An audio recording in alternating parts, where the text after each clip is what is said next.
Radio VL, premier média de jeunes en France.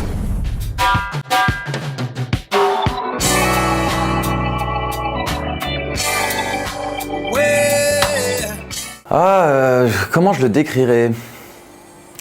C'est un peu difficile, c'est une question assez difficile. Moi, je fais une proposition et puis c'est plutôt aux gens de voir, de se poser la question de savoir ce qu'ils entendent, je dirais.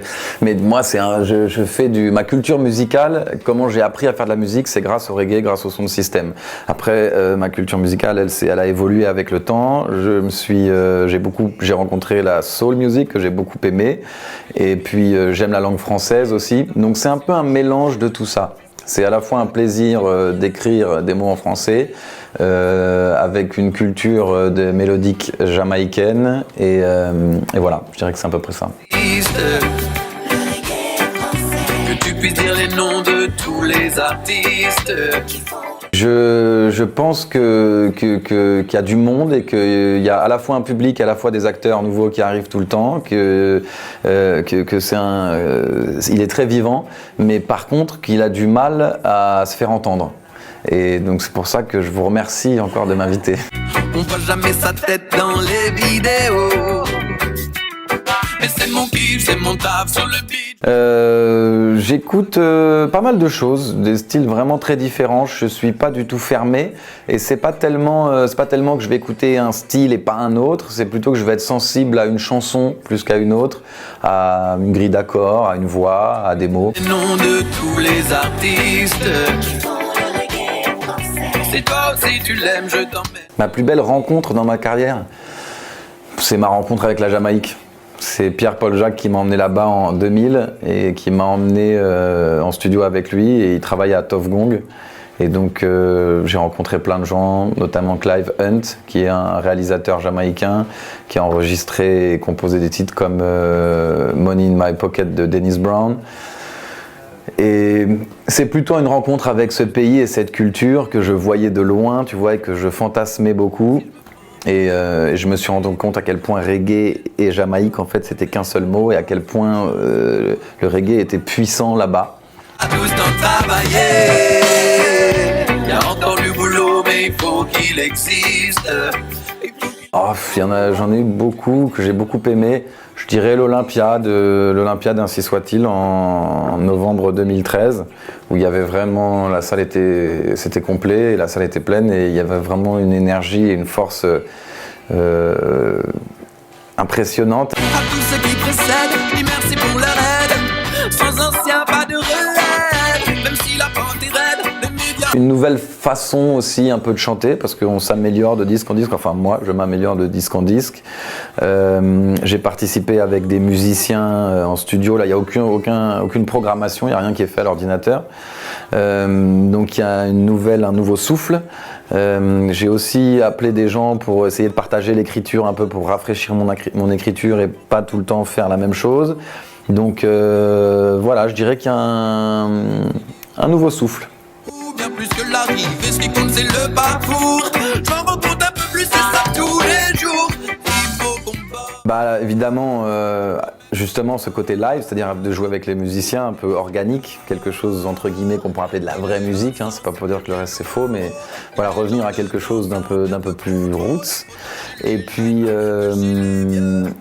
j'avais aussi envie de dire aux gens que je grandissais et que donc ma musique elle allait changer avec moi en fait.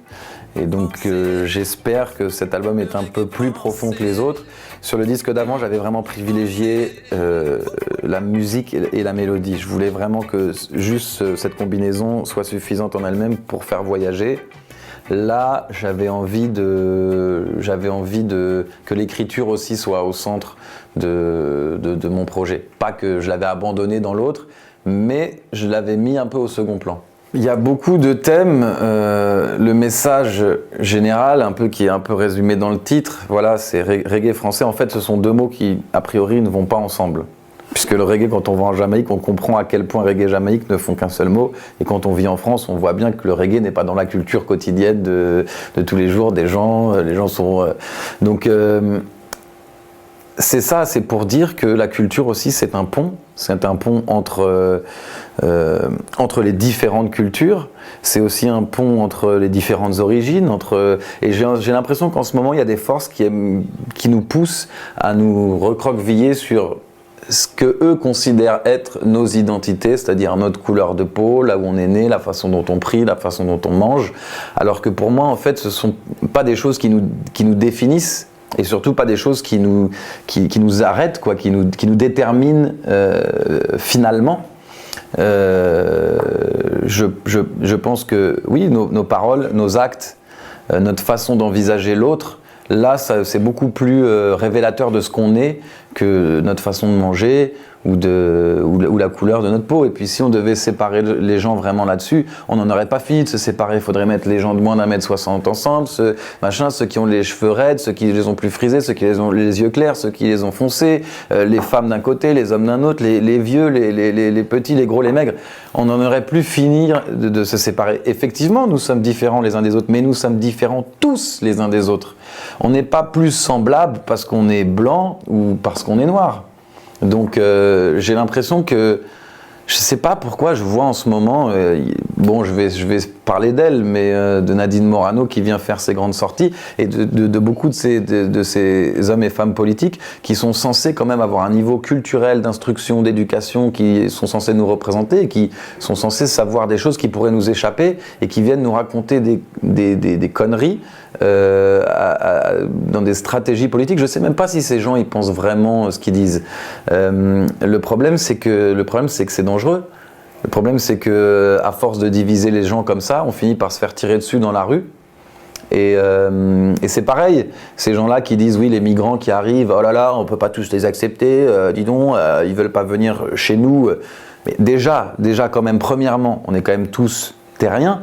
Donc qui peut dire là où il est sur Terre que c'est chez lui et que l'autre il n'est pas chez lui, déjà premièrement. Ensuite, ces gens qui fuient la guerre, comment, avec un peu d'humanité et un peu de dignité, on ne peut pas leur dire mais évidemment vous êtes les bienvenus, même si ça va être compliqué, même si ça va être difficile. Comment on peut les regarder en face et leur dire non, repartez chez vous. Et quand on s'est fait tirer dessus il n'y a pas longtemps, je vais vous raconter une anecdote vite fait, moi le lendemain des attentats j'étais dans un café et il y a eu une alerte.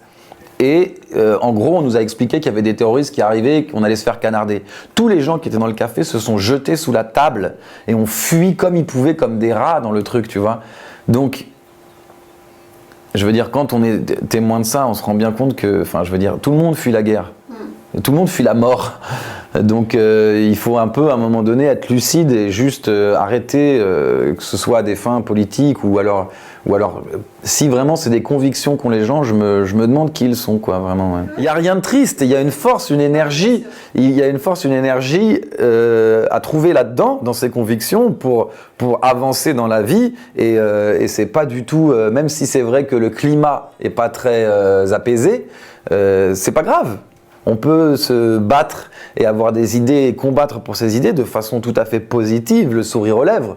Il s'agit pas d'enfermer Nadine Morano. Il s'agit juste de se mettre devant elle et de lui dire « Expliquez-moi ce que vous dites parce que vraiment ça paraît complètement idiot et farfelu. » Et de trouver des arguments pour lui expliquer qu'à mon avis elle se trompe. Moi je le fais avec la musique. Mais c'est vrai qu'à un moment donné je m'étais dit « Tu n'es pas justement un homme politique. » Et ton rôle, c'est quoi? C'est peut-être à un moment donné de permettre aux gens d'évader de leur quotidien. Les actualités, ils en sont témoins comme toi. Et est-ce que tu as besoin de venir dire et tout? Mais là, je me rends compte que malgré tout, et surtout avec la nouvelle génération, qu'aujourd'hui, prendre un micro, en fait, c'est devenu une médaille que tu portes et finalement, tu n'as plus de responsabilité. Alors évidemment, c'est un espace de liberté, la musique, et chacun peut y faire ce qu'il a envie. Mais le fait de s'adresser aux gens, c'est aussi une responsabilité. À partir du moment où tu as cette liberté-là, il faut que tu en aies conscience et que tu te dises, ou au moins que tu envisages la façon dont ça va toucher les gens. Voilà. Il y a encore du boulot, mais il faut qu'il existe. Le 31 octobre, au Divan du Monde pour un show en acoustique qui n'aura lieu qu'une seule fois. Le 4 novembre à la Maroquinerie avec tout le Family Band, c'est le nom du groupe.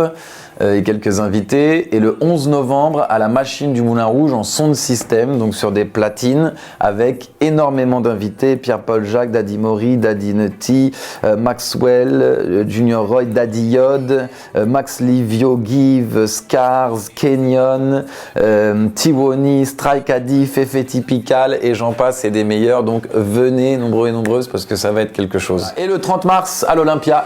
Le 30 mars à l'Olympia. Voilà, 2017, hein, évidemment, pas 2016, c'est déjà passé. Merci beaucoup. Au revoir. Tous les artistes. Si toi aussi tu l'aimes, je t'emmène sur la piste.